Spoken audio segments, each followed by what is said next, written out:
السلام علیکم ورحمۃ اللہ وبرکاتہ۔ الحمدللہ والصلاة والسلام علی رسول اللہ وبعد۔ اعوذ باللہ من الشیطان الرجیم، بسم اللہ الرحمن الرحیم۔ ولا تتبع الهوى فيضلك عن سبیل اللہ۔ محترم سامعین و سامعات، اللہ رب العالمین نے ایک انسان کو اس دنیا میں اس لیے بھیجا ہے تاکہ وہ ایمان لے کر آئے اور نیک اعمال کرے، وہ آخرت کی تیاری کرے، اللہ رب العالمین کی پسندیدہ اور اللہ کے بتائے ہوئے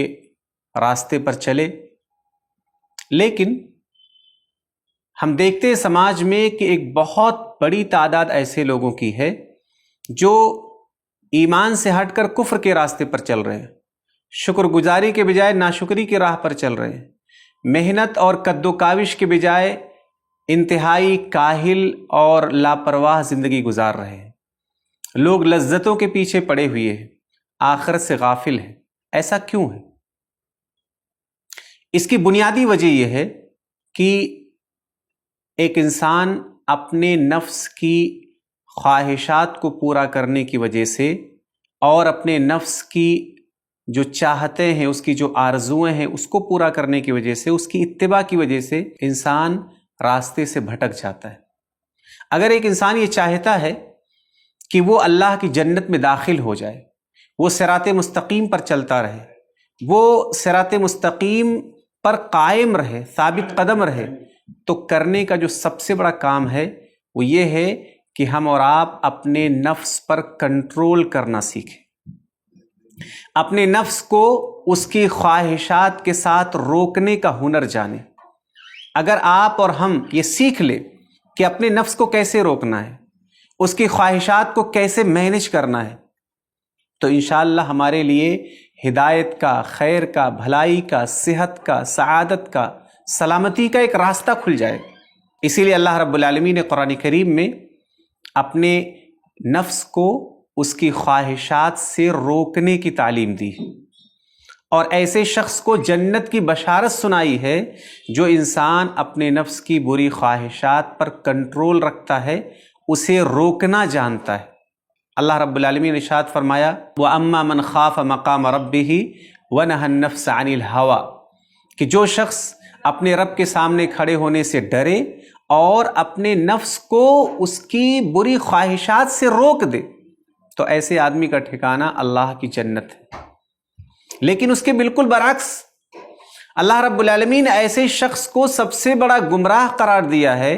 جو بغیر اللہ کی ہدایت کے اپنے نفس کی خواہشات کے پیچھے پیچھے چلتا ہو، اس کا من جو کہتا ہو وہ کرتا ہو، وہ اپنے نفس کا غلام بن چکا ہو اور اس کا نفس اس کا مالک بن چکا ہو۔ ایسے شخص کو اللہ رب العالمین نے سب سے بڑا گمراہ قرار دیا۔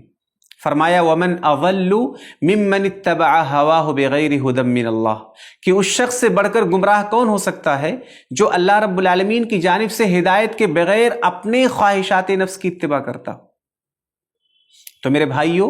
اگر ہم اور آپ یہ چاہتے ہیں کہ ہمارے لیے صراط مستقیم پر چلنا آسان ہو جائے،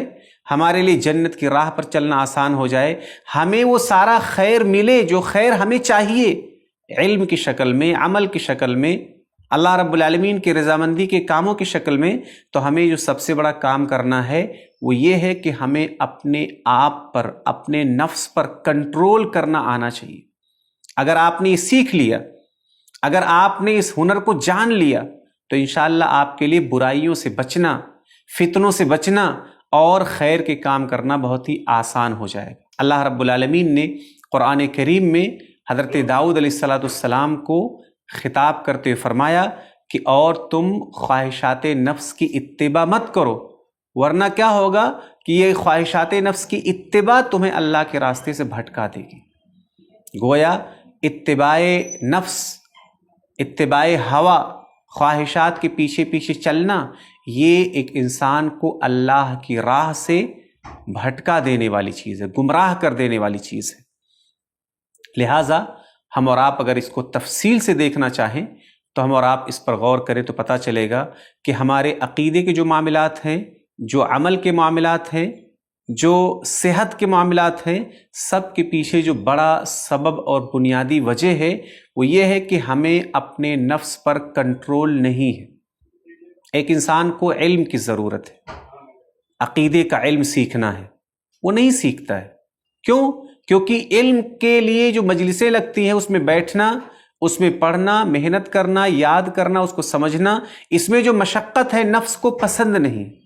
اور نفس کو نہیں پسند ہے، اس لیے نفس نہیں چاہتا کہ آپ علم کی مجلس میں بیٹھیں، اور آپ اپنے نفس کو آرام پہنچانے کے لیے علم سے خود کو محروم رکھتے ہیں۔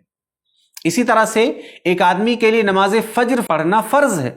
اس کے لیے سعادت کی بات ہے، اس کے لیے جنتی اور مومن ہونے کی بات ہے، لیکن نفس کو چونکہ گہری نیند پسند ہے، آرام پسند ہے، اس لیے ایک بڑی تعداد ایسی ہے جو صرف اپنے نفس کے آرام اور اس کی لذت اور خوشی کے لیے نماز فجر کو چھوڑ کر سوتی رہتی ہے۔ اسی طرح سے کتنے سارے لوگ ہیں جنہیں پتہ ہے کہ یہ بدعتیں ہیں، جس کا انجام اللہ رب العالمین کی جہنم ہے، لیکن چونکہ اس میں ان کو مزہ آ رہا ہے، ان کے نفس کو اس میں خوشی مل رہی ہے، لذت مل رہا ہے، مال اور دولت مل رہا ہے، اس لیے وہ جاننے کے باوجود صرف نفس کی خوشی کے لیے، وہ اپنے نفس کی اتباع کی وجہ سے ان بدعتوں کو جاننے کے باوجود نہیں چھوڑتے۔ یہی معاملہ صحت کا ہے۔ ایک آدمی کی صحت خراب ہو رہی، ڈاکٹرز کہہ رہے ہیں کہ آپ کو پرہیز کرنا ہے، ایک آدمی نہیں پرہیز کر رہا ہے کیونکہ اس کو اپنے نفس کی لذت اتنی محبوب ہے کہ وہ اپنی صحت کو خطرے میں ڈال رہا ہے، لیکن اپنے نفس کو اس کی خواہش سے نہیں روک رہا ہے۔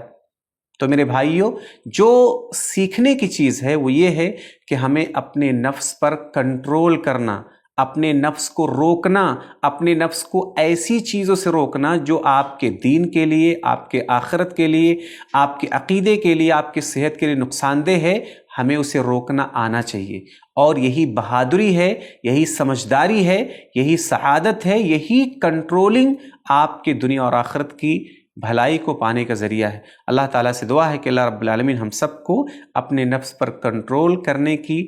توفیق عطا فرمائے، اور ہم سب کو وہ صبر عطا فرمائے جس کی وجہ سے ہم اپنے نفس کو روک کر کے ہم اپنے آپ کو اللہ کی راہ پر، اللہ کے دین پر، خیر کے کام پر چلا سکے، ثابت قدم رہ سکے۔ آمین۔ السلام علیکم ورحمۃ اللہ وبرکاتہ۔ ایسے ہی فائدہ مند اسلامک ویڈیوز دیکھنے اور منہج سلف پر کتاب و سنت کی تعلیمات کو عام کرنے میں ہمارا تعاون کریں، تاکہ آپ کے لیے ذریعہ نجات، جنت کے حصول کا سبب، ساتھ ہی مال میں برکت و اضافے کا ذریعہ بھی بنے۔ آمین۔ جزاک اللہ خیرن۔